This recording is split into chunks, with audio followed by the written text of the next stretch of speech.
Muoneshe Yesu yetu. Atuone. Yesu, nainua macho yangu, nikitazama ni wewe Yesu.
Tunashukuru Baba Mungu. Bwana Yesu asifiwe. Jina la Bwana litukuzwe.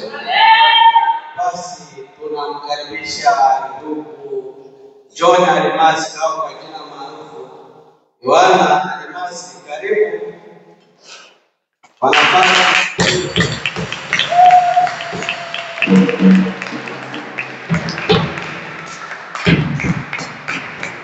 sio wanataka kufanikiwa. Tuombe. Baba yetu, Mungu wetu, mfalme wa ajabu, Mungu shima na kuinuka.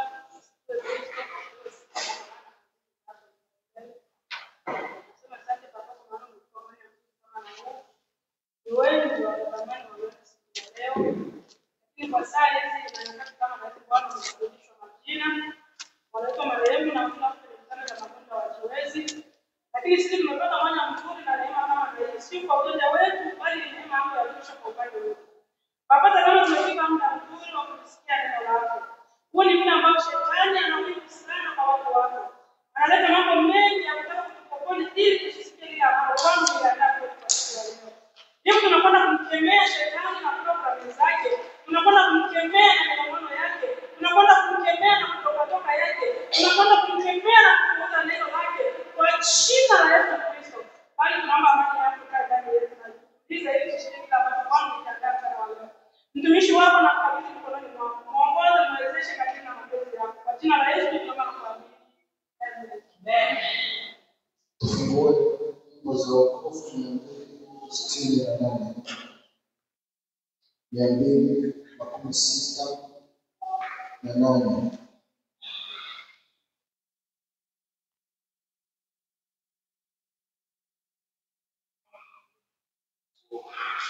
Yesu kabisa uniweke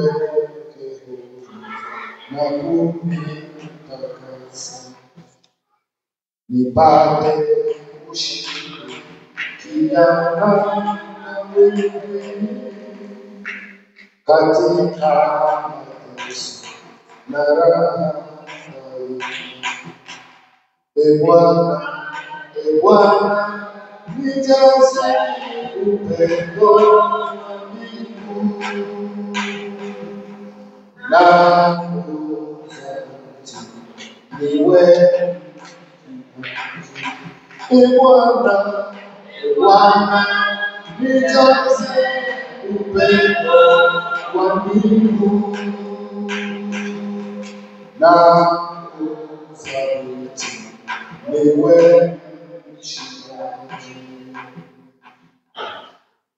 Sioni ufalme, sioni heshima, naomba kupewa neema daima. Nijue ukweli wa neno la Mungu, nitoe na niweza. Bwana, nijaze upendo wangu na kuzati niwe mshikaji. Ingia rohoni unichukulie na katika yote unisaidie, nipate kabisa kusudi na nia kujitoa kukutumikia. Bwana, nijaze upendo wangu na kuzati niwe mshikaji.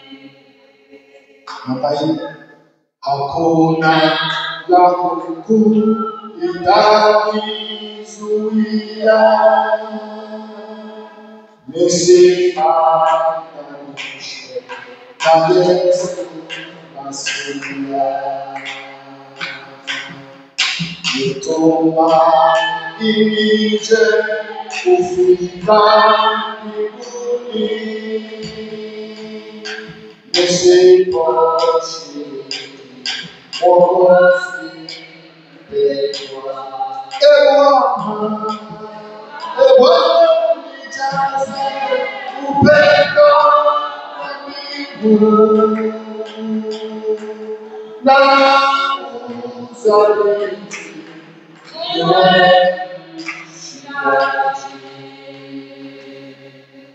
Bwana asifiwe. Jina la Bwana libarikiwe sana. Nashukuru sana watu wa Mungu kunipa nafasi ya kuweza kulisha neno la Mungu kwa mara nyingine tena. Leo natamani tujifunze neno moja. Hii imekuwa ni syllabus muda mrefu ambayo inatengeneza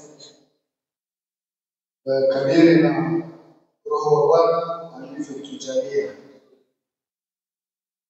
Tangu mwaka 2018 tulikuwa iko hapa, na leo natamani tugusie maneno mojawapo ambayo tulianza kuandika sasa. Jina la Bwana libarikiwe sana. Maneno haya yanaleta mambo ya unabii. Ndani ya kanisa lazima tuwe na manabii. Ni muhimu sana. Na ni muhimu sana tuelewe kazi za manabii. Kanisani tunapokuwa hatuna nabii, maana kwamba tumepungukiwa na kitu muhimu sana. Jina la Bwana.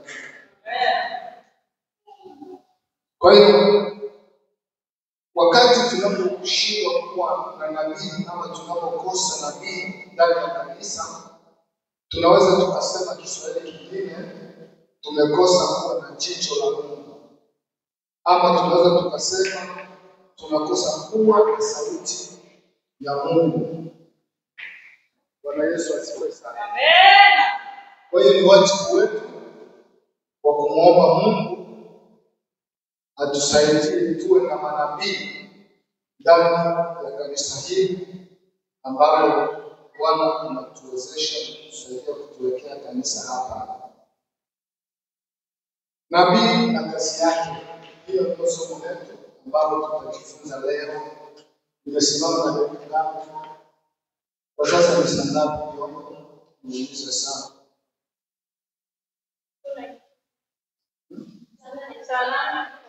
Saa 8:19. Naona muda wetu uko vizuri. Nikikukosa sana, niombe mnishike kwenye suruali. Mseme kwamba nishike sasa hapa. Najua mtu akiwa hapa anakuwa na nguvu zingine za kutokuangalia hata sana. Bwana Yesu asifiwe sana. Lakini sihitaji tukokote sana. Tuko tunafundishana neno la Mungu, na ni wajibu wetu tuelewe vizuri kuhusu nabii. Somo letu linahusu kazi za nabii. Amen. Ndio somo la tutajifunza leo. Tuone Yeremia sura ya kwanza. Natamani mimi niwe peke yangu kusoma na watu wengine mtanisaidia kwa vitabu vingine. Tangu siku ile nilisema kwamba wewe uko mgeni kwangu, kwa hiyo siwezi kukula katika ugeni kangu kwa kwanza. Amen. Yeremia sura ya kwanza mstari wake wa 5 hadi 10, neno la Bwana linasema, kabla sijakuumba katika tumbo nilikujua, na kabla hujatoka tumboni nilikutakasa. Nimekuweka kuwa nabii wa mataifa. Ndipo niliposema, Bwana Mungu, tazama siwezi kusema, maana mimi ni mtoto. 7 anasema, lakini Bwana akaniambia, usiseme mimi ni mtoto, maana utakwenda kwa kila mtu nitakayekutuma kwake, nawe utasema kila neno litakalo kwa Mungu. 8, usiogope kwa sababu ya hayo, maana mimi nipo pamoja nawe, nikuokoe, asema Mungu.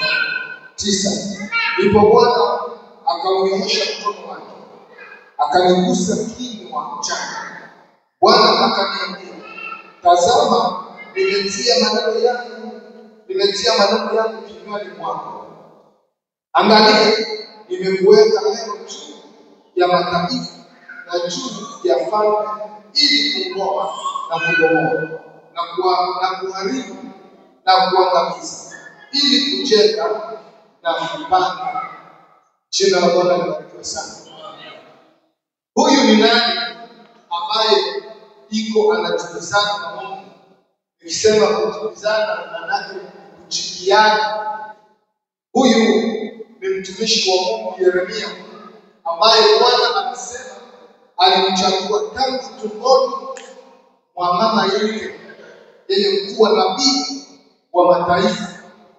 Jina la Bwana libarikiwe.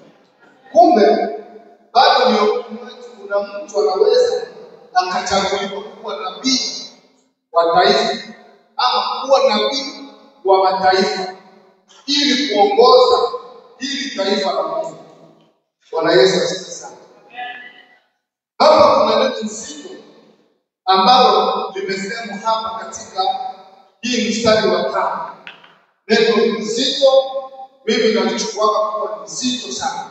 Neno ambalo limesema kwamba kabla sijakuumba katika tumbo nalikujua, na kabla hujatoka tumboni nilikutakasa, nimekuweka kuwa nabii wa mataifa.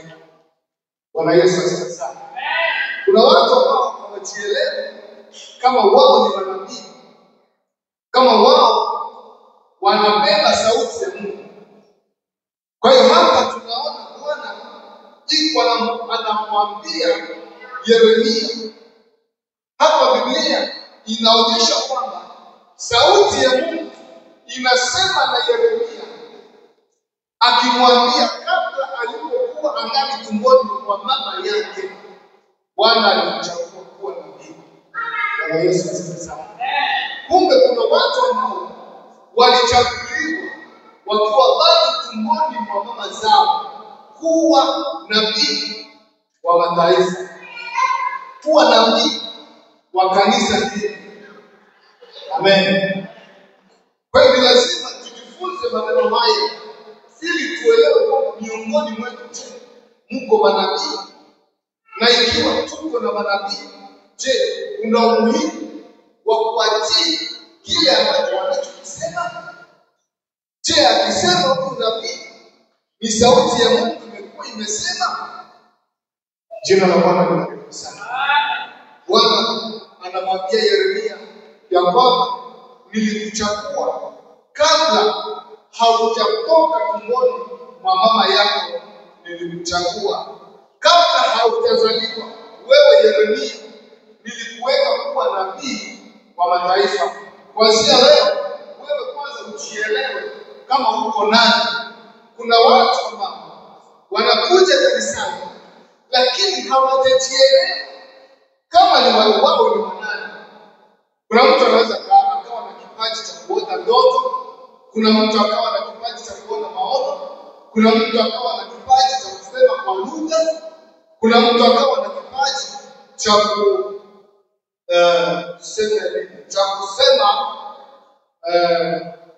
cha kutafsiri, lakini mtu hajajielewa kuwa yeye ni nani. Lakini pia kuna mtu anaweza kuwa na sauti nzuri ya kuimba bila kujielewa kama yeye ni nani ndani ya kanisa. Ikiwa tunaweza tukajielewa kwamba sisi ni wakina nani, tumebeba nini ndani yetu, kwa Ukristo wetu tumebeba nini, bado hatuna haja ya kujichanganya. Haina haja ya kumwacha Mungu, haina haja ya kwenda kinyume na mapenzi ya Kristo. Jina la Bwana libarikiwe sana. Bwana Yesu asifiwe. Tusomee Yeremia, tuangalia 46. Yeremia, Isaya. Yeremia 51.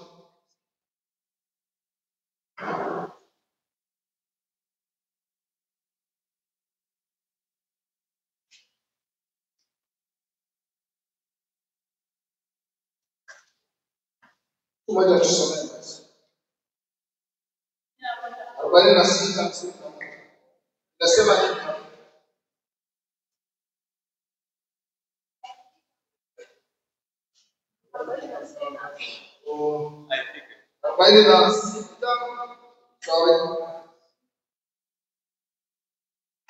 Arobaini na sita tunasoma 13 na tunaruka unasoma 22.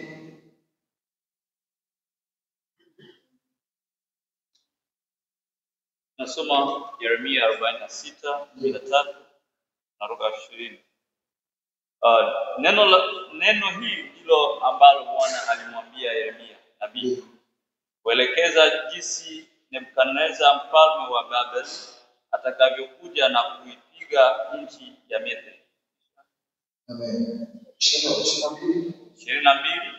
Sauti yake ni kama nyoka, wajapo kwa nguvu watamjia na mashoka kama wachanja kuni. Amen. Amen. Bwana Yesu asifiwe sana. Amen. Tunaona hapa ni jinsi gani Bwana iko anaongea na Yeremia kama nabii wa taifa. Mungu iko anamfunulia maneno ya Babeli. Bwana Yesu asifiwe sana. Anafunulia nani? Anafunulia nabii. Iko anamwambia nabii kuhusu habari za nchi ya Babeli, jinsi itakavyokuwa. Bwana Yesu asifiwe sana. Pamoja na nchi ya Misri, Mungu iko anamfunulia Yeremia jinsi itakavyokuwa. Niko nataka nikuonyeshe hizi kazi za nabii ziko za namna gani. Amen, amen.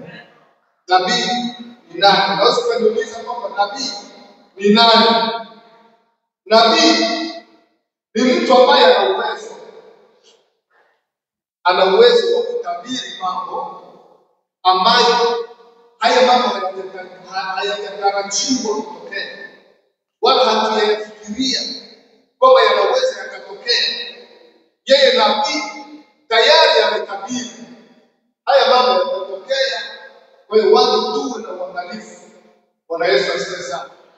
Aidha, mwanamke atabeba mimba na nabii akasema kwa sauti ya Mungu, ndani ya ujauzito wako huu utazaa mtoto mwanamke, na huku bado wewe haujajua umebeba kiumbe gani. Bwana Yesu asifiwe sana. Kwa nabii ni mtu ambaye anatabiri mambo yanayokuja, mambo yajayo. Nabii haiko mtu wa kutabiri mambo ambayo yameshasemekana ama ameshayasikia. Nabii anatabiri mambo ambayo yatakuja hapo mbeleni. Bwana Yesu asifiwe sana. Nabii anaweza kutuambia kwamba hili kanisa leo hapo mbeleni kutakuwa mabadiliko makubwa sana. Mungu anasema kutakuwa mabadiliko makubwa sana. Mungu anasema atajaza hili kanisa, watu wote watakuwa, wengine watafika kule. Hayo ni maneno ya Mungu kupitia kinywa cha nabii. Sasa ndio tunasubiri tuone, je, yale maneno ambayo Mungu aliyasema yatatimia? Bwana Yesu asifiwe sana. Na kweli kesho yake tunaona maneno yanatimia. Amen. Nabii anakutabiria wewe ulitoka Afrika umekuja na deni ya mtu. Bwana anasema Mungu. Na kweli tutukumbushe. Kweli tunasema naona nabii Mungu amemfunulia ulikuja na deni ya mtu ulipe. Bwana Yesu asifiwe sana. Na hamjawahi kuzungumza naye kwanza mtoka nchi moja na yeye. Ndio na bado tunajiuliza Mungu alituacha haya maneno. Yuko yuko nabii ambaye amebeba sauti ya Mungu. Bwana Yesu asifiwe sana. Wafalme wa pili 7:1-9.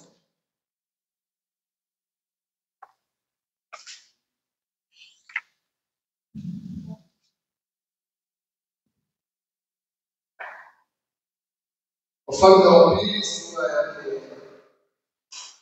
ya 7. Wafalme wa pili sura yake ya 7. Moja. Okay. Tunasoma Wafalme wa pili sura yake ya 7:1-2. Elisha akasema, sikilizeni neno la Bwana. Bwana asema hivi, kesho panapo saa hii, kipimo cha unga mzuri kitauzwa kwa shekeli na vipimo viwili vya shekeli kwa shekeli langoni pa Samaria. Basi yule akida ambaye mfalme alikuwa akitegemea mkono wake akamjibu yule mtu wa Mungu akisema, tazama, kama Bwana angefanya madirisha mbinguni, je, jambo hili lingewezekana? Akamwambia, angalia, wewe utaliona kwa macho yako, lakini hutakula ana. Amen. Bwana asifiwe. Tunaona mtumishi wa Mungu Elisha anatabiri mambo yatakayotokea kesho, mambo yatakayokuwa kesho. Bwana Yesu asifiwe sana. Ni nani kati yetu atabiri kwanza? Tunajifanya kwanza. Kesho kutatokea nini? Amen. Mtu mmoja tutabiria kwanza kesho kutatokea kitu fulani. Ili tuone kama tuko na maana. Unasema aje? Bora. Kesho kutatokea nini? Tunaona mtumishi wa Mungu Elisha anatabiri kuhusu hali ya kesho. Amen. Anatabiri kuhusu hali ya kesho, itakayokuwa kwamba kesho kutapunguzwa hali ya vyakula, vitapunguzwa bei. Bwana Yesu asifiwe sana. Hizo ni kazi za nabii. Nabii anatabiri mambo ambayo yatakayokuja bayana, yatakayokuja kuonekana kuwa ya kweli, na watu tutaiona na watu tutashuhudia. Jina la Bwana libarikiwe sana. Hapana hizi maboys na tuko tunasikia magurupe kuhusu habari za Kongo. Kongo watu waisha kufia. Sasa mtu anaanza. Bwana anasema watu waombe siku ya tatu. Kwa wapi? Osha. Tulisha kifia na wazazi wako kuambia na utabiri ya kwanza. Bwana Yesu amekubariki sana. Mtu ameenda kuchoa na kwenda kutelevisheni yake. Bwana anasema watu wasikule, utakufa na njaa kule. Mungu hajasema chochote mawazo yake tu. Wewe vipi umeshapokea? Ndio unakuja kutuamini. Tutakuamini. Hapana. Jina la Bwana libarikiwe sana. Unaweza kusoma pia Matendo ya Mitume 11:27 unaishia kwa 28. Nabii kujua maisha ya awali ya mtu. Nabii anaweza kujua maisha yako ya awali ulivyoishi, unaweza ukatabiriwa na nabii. Anayetabiri maneno haya sio nabii wala sio mimi, ni Mungu ndani ya nabii. Bwana Yesu asifiwe sana. Ni Mungu ndani ya nabii. Kwa hiyo Mungu anaishi ndani ya nabii.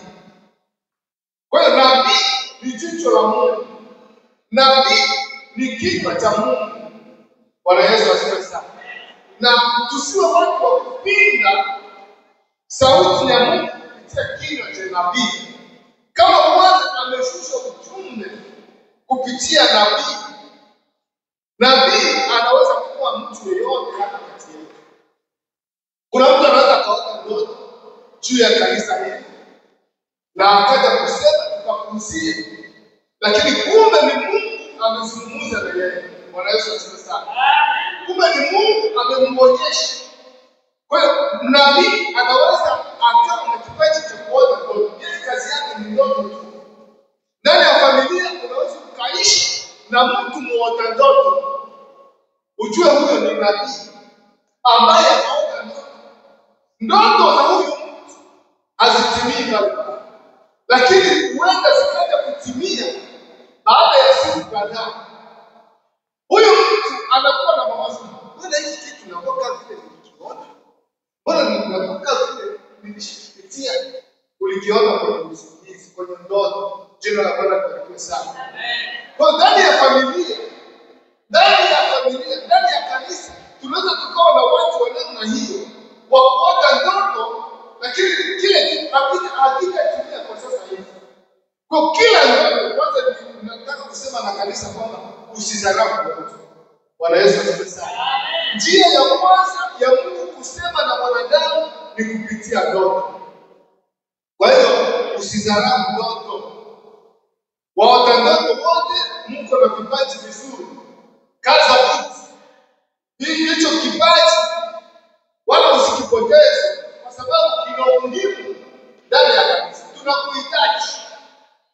Uote ndoto za maneno ya Mungu zinazohusu jinsi gani kanisa linajenga. Jina la Bwana libarikiwe sana. Ni jinsi gani kanisa litasimama. Ni jinsi gani familia itaendelea. Kuna mtu anaweza akaotesha ndoto zinazohusu familia, kwa sababu hatumheshimu, kwa sababu hatujui umuhimu wa ndoto, tunadharau zile ndoto, hatutazifanyia kazi. Unaona tu ndoto zinapotea, wala madaftari hatuna ndani ya manyumba yetu kwa tunaandika mandoto. Hatutakumbuka kama kuna ndoto fulani aliyotaka. Jina la Bwana libarikiwe sana. Kwa hiyo Mungu anazungumza kwenye hii njia ya ndoto. Tunaona hapa nabii Elisha anatabiri mambo yatakayotokea kesho, kwamba kesho kuna vyakula ambavyo vitapunguziwa bei. Na kweli ilipotimia kesho, vyakula vikapunguziwa bei na vipimo vikawa tofauti ya vyakula. Jina la Bwana libarikiwe sana. Yohana sura ya 4:13-19.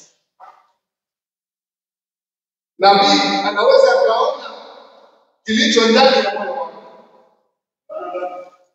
Yohana 4:15-19. Nabii anaweza akaona unayoyawaza. Bwana Yesu asifiwe sana. Unayoyawaza, mimi niko hapa, Mungu atanifunulia na nitajua huyu iko na waza moyoni mwake kitu fulani. Bwana Yesu asifiwe sana. Waiko tayari tusome Yohana 4:13-19. Yohana 4:15-19. Nasoma. Yule mwanamke akamwambia, Bwana, unipe maji hayo nisione kiu, wala nisije hapa kuteka. Yesu akamwambia, nenda kamwite mmeo uje naye hapa. 17. Yule mwanamke akamjibu akasema, sina mume. Yesu akamwambia, umesema vema, sina mume. 18. Akamwambia, umekuwa na waume 5, naye uliye naye sasa si mume wako hapo. Umesema kweli. 19. Yule mwanamke akamwambia, Bwana, naona ya kuwa u nabii. Amen. Jina la Bwana libarikiwe sana. Mwanamke anasema, Bwana, ninaona kuwa wewe u nabii. Nabii ni mtu ambaye anafunuliwa maneno ya Mungu. Bwana Yesu asifiwe sana. Tazama, mwanamke huyu anaficha siri iliyo ndani ya moyo wake, lakini kwa sababu Yesu ni nabii kati ya manabii, analifunua jambo hili. Anamwambia, wewe uko na wanaume zaidi ya mmoja, na mwenyewe uko naye kwa sasa haiko wako. Jina la Bwana libarikiwe sana. Mwanamke anashangaa, Anasema haya mambo yametokea, mbona sijawahi kuyaona haya? Anasema mimi naona kwa wewe uko nabii. Unajua kwa sababu gani? Kwa sababu alimfunulia mambo ambayo alikuwa akiyafanya. Tupigie Yesu makofi makubwa. Sema la Yesu. Bwana Yesu asifiwe sana. Tusidharau nabii ambao tuko nao. Amen. Amen. Watamanua tu Bwana asifiwe. Amen. Hatuko nao. Tusidharau kazi za nabii. Nabii iko na kazi za Mungu. Kwanza nabii anakesha kwa ajili yako. Nabii anakuombea. Mungu anaweza kumfunulia nabii vita ulivyo navyo. Mungu anaweza kumfunulia nabii vita ambavyo kanisa liko navyo. Lakini yeye akasimama kwa ajili ya kuomba Mungu na kupigana katika vita hivi vilivyomo ndani ya kanisa ama ndani ya familia, ili viweze kutoweka, ili viweze kuondoka. Hizo ni kazi za nabii. Jina la Bwana libarikiwe. Nabii Mungu anaweza kumfunulia vita ambavyo mzazi wake anapambana nao, anapokuwa kwenye usingizi. Wewe mzazi unalala, kumbe huku mtoto wako iko anapambana na wachawi, kupambana nao kwa maombi. Wewe huku kwenye usingizi popofu, kwanza uko na nguruma kama vile sifuri nini, yeye iko anapambana kwa ajili yako. Jina la Bwana libarikiwe sana. Hizo ni kazi za nabii. Nabii anaweza kutoka nje, anaenda kufanya zamu za kuombea fesi nzima. Nyinyi wazazi mnalala tu, kumbe huko Mungu ameshaondoa mtoto kwenye kitanda, anamwambia fanya ulinzi ndani ya uwanja wote mzima, ombea uwanja. Jina la Bwana libarikiwe sana. Hizo ni kazi mojawapo za manabii ambazo wanazifanya. Amen. Amen. Nabii anabeba mzigo wa nyumba yake. Nabii anabeba mzigo wa kanisa, kuliombea kanisa. Sisi tuko kwa Amazon, yeye nabii huko kwenye mafungo. Sisi tuko kwa kule kama ni kingine furasi kusema kama ni yako. Sisi tuko kusema kote. Yeye huku nabii iko kwa mafungo. Sisi tuko kuyumachi kwa vitale kule. Nabii huku iko kwa mafungo kwa ajili ya kuombea nini? Kanisa. Bwana Yesu asifiwe sana. Hizo ni kazi za nabii. Nabii mtoto anaweza kaumwa ndani ya familia. Yeye anasema hapana, nikaja kupeleka hospitali. Tumuombe tu Mungu wangu atafanya jambo. Amen. Sasa kwa sababu sisi hatuna kile kitu ambacho Bwana ametuweka ndani ya huyu, hawezi akapona. Lakini yuko mtu miongoni mwa familia, yuko mtu miongoni mwa kanisa ambaye Bwana amempatia kitu, atagusa tu na mtoto anapona. Jina la Bwana libarikiwe sana. Kwa hiyo haipati kwetu kwa shangaa kuyaona hayo makuu ya Mungu. Ni nani ndani yetu atakuwa nabii kwa kanisa hili? Nabii hakubali kanisa kuchafuka.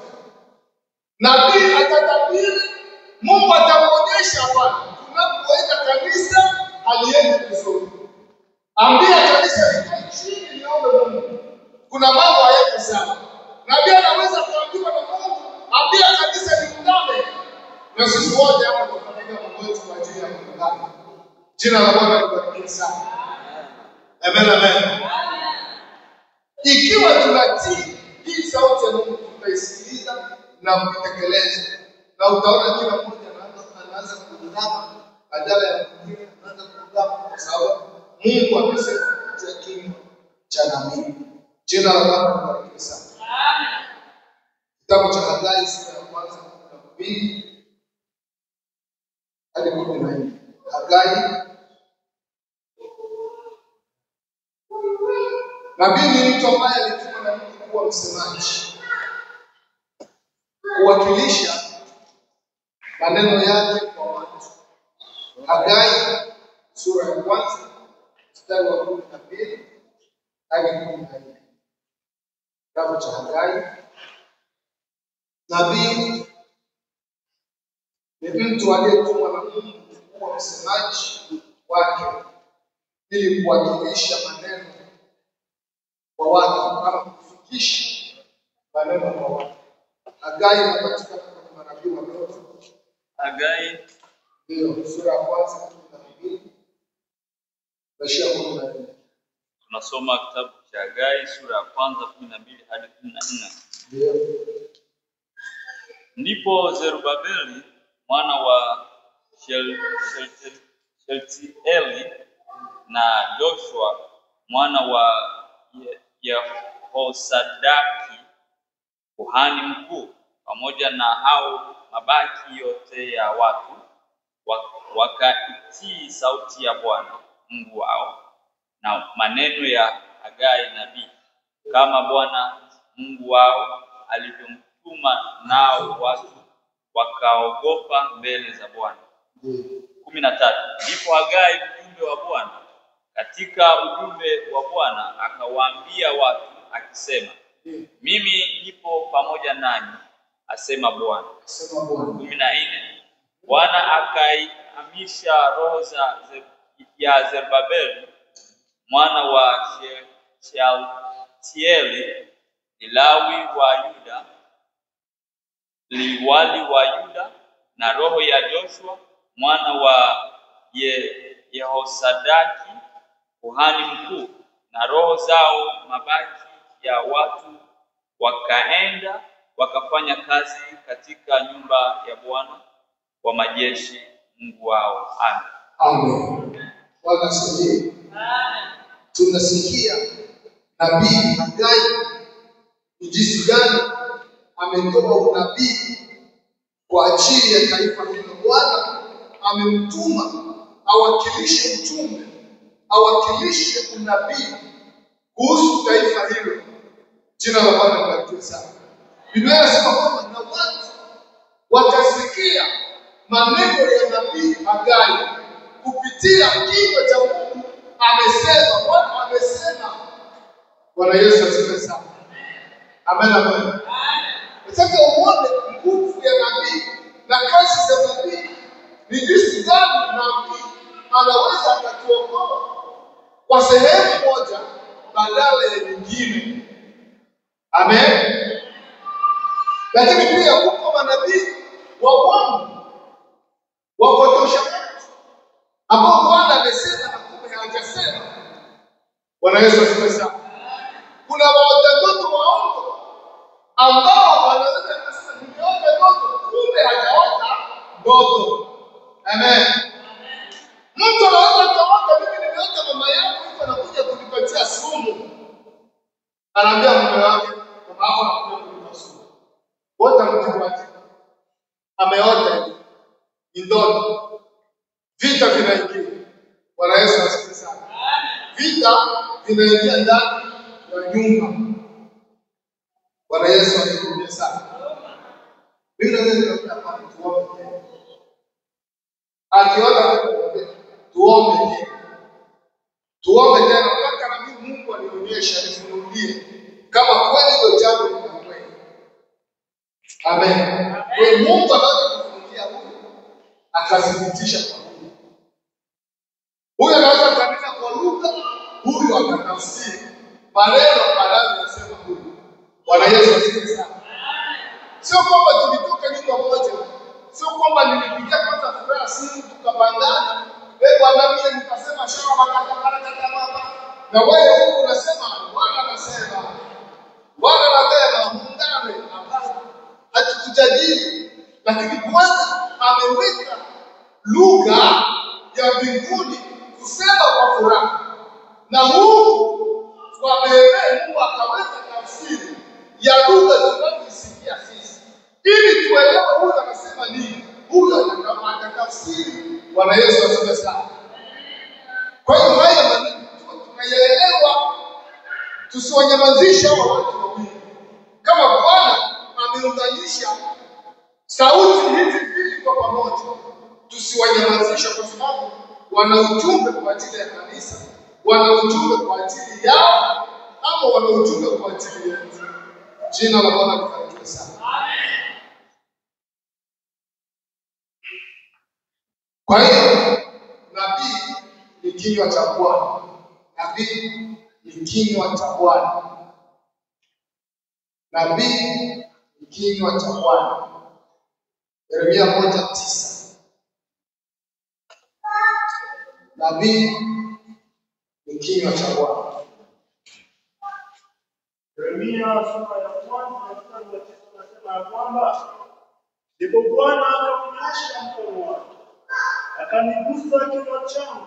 Bwana akaniambia, tazama nimetia maneno yangu kinywani mwako. Haleluya. Tazama nimetia maneno yangu kinywani mwako. Kwa hiyo maneno yanayotoka ndani ya kinywa cha nabii ni maneno ambayo yametoka kwa Bwana. Ndio maana tunasema nabii ni kinywa cha Bwana. Nabii akisema ni Bwana ndiye amesema. Jina la Bwana libarikiwe sana. 26 anasema nini? 26:7-8. Yeremia 26:7-8. Yeremia 26. Yeremia 26:7-8 nasema ya kwamba na makuhani na manabii na watu wote wakamsikia Yeremia. Hapo aliposema maneno haya katika nyumba ya Bwana. Ikawa Yeremia alipokuwa amekwisha kusema maneno yote Bwana aliyomwamuru, walimwamuru kuambia watu wote, ndipo hao makuhani na manabii na watu wote wakamkamata wakisema, bila shaka utakufa. Amen. Amen. Vita vya nabii. Bwana Yesu asifiwe sana. Nabii iko na vita. Usifikiri kwamba kuwa wewe ni nabii hautakuwa na vita. Utakuwa na vita. Kuna watu watapata jambo wakuue kwa sababu wewe huko unafunua siri zao za uchawi, kwa sababu wewe huko unatabiri maneno ya Mungu ya kweli. Kuna watu wanaweza wakakuambia njama ya kukuangamiza. Tumwangamize kwa sababu aondoke ndani ya kanisa hili. Hatufai. Kila siku ni yeye tu kuota ndoto. Kila siku ni yeye tu kutabiri. Bwana Yesu asifiwe sana. Sisi tulimfikia Yusufu. Yusufu alichukua ndoto zake kwa sababu tu ya kuota ndoto. Amen. Na ndani yetu kuna watu wanaweza kukuchukia. Na ndani ya familia yako kuna watu wanaweza kukuchukia. Sasa wewe naye unazidi bwana. Unakuwa tu wa kutafuta ndoto. Wengine wanasema alikuwa kamina kama umeanza. Kuna mtu anataka katikisa moyo wako. Amka kwanza kuna mtu anaona. Acha kusumbua. Hapana, kuna mtu nimeona watu niko nasikia kuna mtu ananiambia tuombe. Kwa usingizi wangu. Bwana Yesu atubariki sana. Vita vya nabii. Tunaona Yeremia amewakilisha ujumbe wa Mungu kwa makuhani na manabii wengine. Waliposikia ule ujumbe wa Mungu, Biblia inasema walimchukia, wakaanza kupanga njama wamuue, kwa sababu amekuja kufumbua siri zao. Bwana Yesu atubariki sana. Kwa sababu amekuja kuweka wazi jinsi wanavyoharibu kanisa la Mungu. Wale wazee wa makuhani ni jinsi gani wanamwacha Mungu. kazi ya Mungu. Sasa Yeremia anakuja kuweka wazi, wakamchukia. Hawa manabii ambao walimchukia Yeremia walikuwa manabii wa uongo ambao walikuwa wanakaa ndani ya kanisa kuharibu kanisa la Bwana. Sasa Bwana alimtuma nabii wa kweli aje kubadilisha maneno ya kweli ambayo yametoka kwa Mungu. Wakamchukia, wakaanza kupanga njama ya kumwangamiza, ya kumuua, kwa sababu amekuja kutoa siri wanazozifanya ndani ya kanisa, ndani ya hekalu. Jina la Bwana libarikiwe sana. Kwa hiyo nabii, pamoja wewe umekuwa na wito wa kuitwa nabii, ujue ya kwamba umebeba vita tena vya kuwindwa. Utawindwa na wachawi. Sisi tumetaka kuwinda ile familia, sababu ni kazi ya Mungu. Hata mtu anakuja kuja wanakutana kwa umeshasimamishwa fulani. Wanapoingia pale umeshakuwa beli ambayo watu hawaingii. Tutafanya mbinu gani kabisa ya kumuua huyu, ya kumuondoa? Wanaanza kwenda kupanga njama wa kuondoa, kwa sababu unaharibu mambo yao. Bwana Yesu asifiwe sana. Amen. Hata ndani ya kanisa vipo vitu sana. Wakiona kwamba kuna nabii ambaye anafunua siri za kanisa, kuna watu watapanga njama hapa, tumtafutie njia, tumtenge. Hata bora tutamtenga. Ukilipea tunarafiki hapa tutamtenga. Nakwambia usalama kwanza. Wewe bwana tumtoe kwanza kanisani. Wanapoangalia njama kutoka kanisani, ili kile ambacho Mungu amekiweka ndani yake kifanye nini? Na kizimike. Hizo ndio kazi za makuhani wanaokwenda kinyume na mapenzi ya Mungu. Kazi za manabii wa uongo kuzimisha mtu ambaye amebeba kitu cha Mungu, mtu ambaye amebeba ndoto za Mungu. Jina la Bwana libarikiwe sana. Wito wa nabii. Nabii ana wito wa kuota ndoto. Wito wa nabii ana wito wa kuona maono. Isaya sura ya 6 mstari wa 5-7. Kuona maono. Mtu mmoja tusome Isaya 5:7. Nabii ana wito wa kuona maono.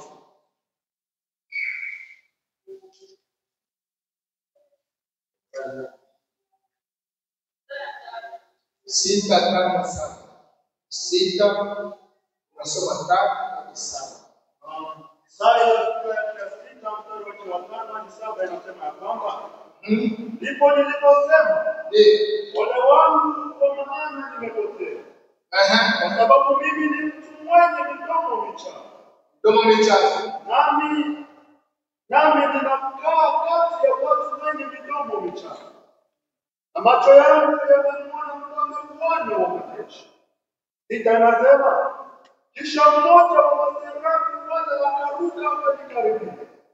Naye alikuwa na kaa la moto mkononi mwake, ambayo alikuwa amelitwaa kwa makoleo toka juu ya madhabahu. 7 ndio mwisho anasema, akanigusa kinywa changu kwa kaa hiyo, akaniambia, tazama, hivi nimekugusa midomo yako, na uovu wako umeondolewa, na dhambi yako imefunikwa. Amen. Takaswa kwa nabii. Tunaona nabii, Bwana anatakasa dhambi za nabii na dhambi za Isaya. Isaya iko naona maono. Bwana Yesu asifiwe sana. Kuhusu hali yake alivyokuwa, tunaona kwamba iko naona Bwana anakuja kumtakasa. Bwana anamletea kaa la moto, analiweka kinywani kwake, kiashiria kwamba kutakaswa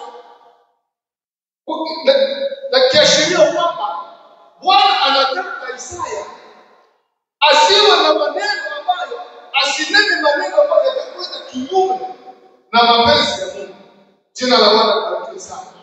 Hili lilikuwa ni tukio la ajabu, tukio ambalo liko kuu sana katika wito wa kuitwa kwa Isaya.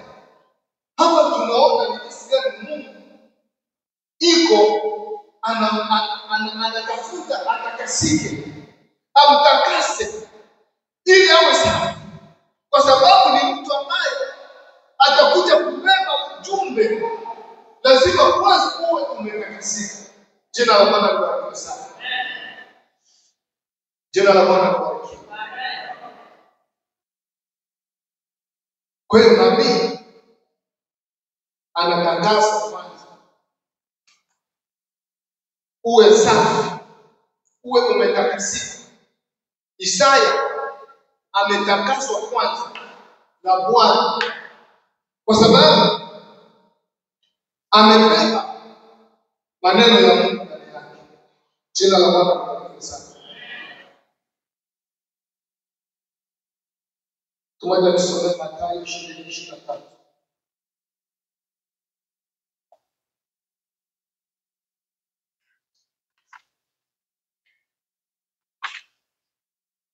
Mathayo 20:23 nasema, akawaambia, hakika mtakinywea kikombe changu, lakini kuketi mkono wangu wa kulia na mkono wangu wa kushoto sina amri kuwapa, bali watapewa waliowekewa tayari na Baba yangu.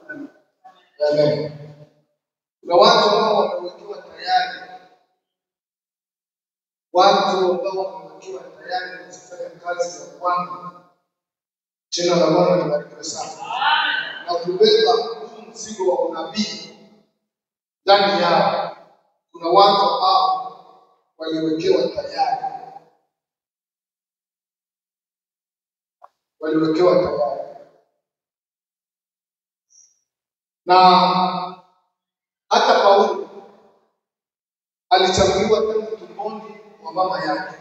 Paulo alichaguliwa tumboni wa mama yake, hata kama alienda kwanza katika dunia, akawa kwanza Sauli kuwatesa Israeli, kutesa taifa, lakini alikuwa mchaguliwa. Bwana Yesu asifiwe sana. Kwa kuna mtu anaweza kaenda mjadunia kajichanganya huko kutesa taifa la Mungu kwa njia ya kuiba, kwa njia ya uzinifu, kwa njia ya uchawi, kwa njia ya kutapeli watu, lakini jicho la Mungu ndilo linamtazama. Bwana Yesu asifiwe sana. Ndivyo ilivyokuwa kwa Paulo. Shida yetu sisi kanisa za leo, mtu anapoenda hivyo kwenye njia za pombe, njia za sijui za nini, tunapita tunamwacha anapotea. Tunashindwa kuelewa kazi zetu ni nini. Bwana Yesu asifiwe sana. Kazi zetu sisi ni kuokoa watu ambao wamepotea, watu ambao wako gizani. Hata mke wako wameenda katika njia hizo, wamepotea huko. Mume wako ameenda, amepotea huko, amepotezwa na giza na shetani anapambana nao huko. Bado uko na nafasi. Amen. Tatizo yetu sisi wa Kristo wa leo tunaishi ule ndio shakoa vipi. Basi hizi tu vinasikia kila mshauri, sisi na nini? Yesu uko anasema hivyo na sisi kwa iko anaenda na kupotea. Tumepoteza kwa Bwana Yesu asifiwe sana. Lakini kazi yako wewe kama nabii ndani ya kanisa, kwanza ni kumwombea, pili ni kumwokoa. Bwana Yesu asifiwe sana. Pili ni kumwokoa. Kwa tunaona huyu Paulo alienda kwanza, kisha tena akajirudi kwa Mungu. Kisoma Galatia sura ya kwanza 15. Galatia sura ya kwanza 15. 5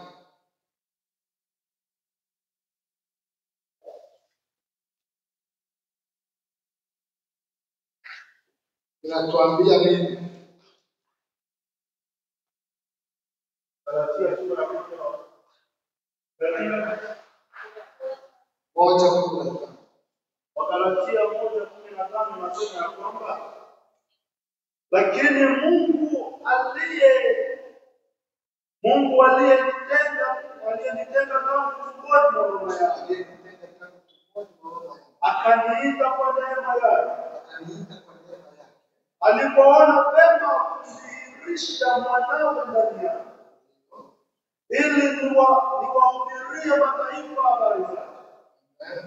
Mara sikufanya shauri na watu wenye mwili na damu, wala sikupanda kwenda Yerusalemu kwa hao waliokuwa mitume kabla yangu, bali nilikwenda zangu Arabuni, kisha nikarudi tena Dameski.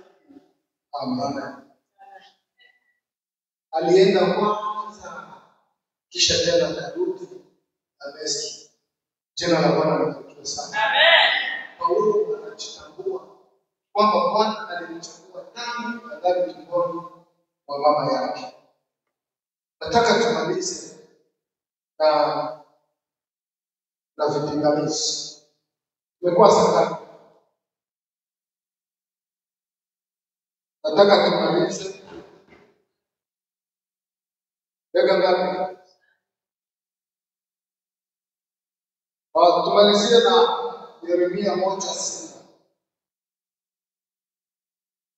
ambayo Yeremia anasema kwamba anaweka vipingamizi vya kukataa wito wa yeye kuwa nabii. Anaweka vipingamizi. Ndani yetu kuna watu wanapenda kuweka sana vipingamizi vya utume. Vipingamizi vya utume. Kuna watu wanakataa, mimi siwezi kuwa mtumishi. Mimi siwezi kuwa mchungaji. Mimi siwezi kuwa mzee wa kanisa. Mimi siwezi kuwa mama wa kanisa. Siwezi. Mimi siwezi kuwa shemasi wa kanisa. Hivi ni vipingamizi vilivyoko na Mungu. Amen. Lakini Mungu anajua nafasi yako. Mungu anajua nafasi yako. Na hapa Yeremia na yeye anaweka vipingamizi. Anaweka vipingamizi. 1:6 anasema nini? Tunataka tumalize. Anasema ndipo niliposema, Bwana Mungu, tazama siwezi kusema, maana mimi ni mtoto. Kwa sababu mimi ni mtoto. Lakini Bwana akaniambia, Bwana akasema, usiseme mimi ni mtoto. maana mtakwenda kwa kila mtu nitakao, Utakwenda kwa kila mtu mtakaye kwa Mungu. na utasema kila neno nitakalokuwa kwako. Amen. Bwana Yesu asifiwe sana. Sasa wewe unaweka vipingamizi gani? Hataki kuwa mtumishi, sina sauti. Hataki kuwa mama wa kanisa, kina mama wa kanisa. Sina elimu. Mungu anajua nafasi yako. Bwana Yesu asifiwe sana. Somo letu ni ndefu. Niombe nisimamie hapa kwamba ujifunze neno moja hapa. Ujifunze neno moja. Nitaka kuonesha kazi za nabii. Jinsi nabii iko na umuhimu ndani yetu. Bwana Yesu asifiwe sana. Amen. Pia nimemalizia kwenye jambo muhimu sana, vipingamizi vya nabii. Iko vipingamizi vingi hapa, haiko yeye tu. Useme muda wetu tumeenda. Tungeona vipingamizi walivyoweka wakina Musa, walivyoweka wakina Haruni, walivyoweka wakina Elia. Wote waliweka kwanza vipingamizi vya kutokufanya kazi ya Mungu. Na hapa wewe bado unajiwekea kipingamizi. Hautaki kufanya kazi ya Mungu. Hicho ni kipi kipingamizi ambacho kinasababisha usifanye kazi ya Mungu? Wewe ni mwinjilisti, kwa nini hutaki kufanya kazi ya uinjilisti? Bwana Yesu asifiwe sana. Amen. Kwa hiyo ondoa kipingamizi ambacho uko nacho. Kama wewe ni mzee wa kanisa, kubali kuwa mzee wa kanisa. Usiweke kipingamizi. Yeremia anasema tazama mimi ni mtoto sitaweza kutoa unabii kwa taifa. Lakini Mungu anasema usiogope. Jina la Bwana libarikiwe sana. Nitakuwa pamoja nawe. Mungu atubariki. Amen.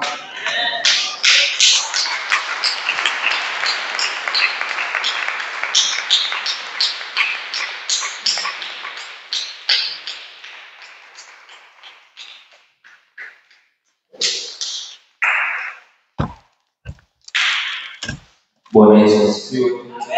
Haleluya. Haleluya.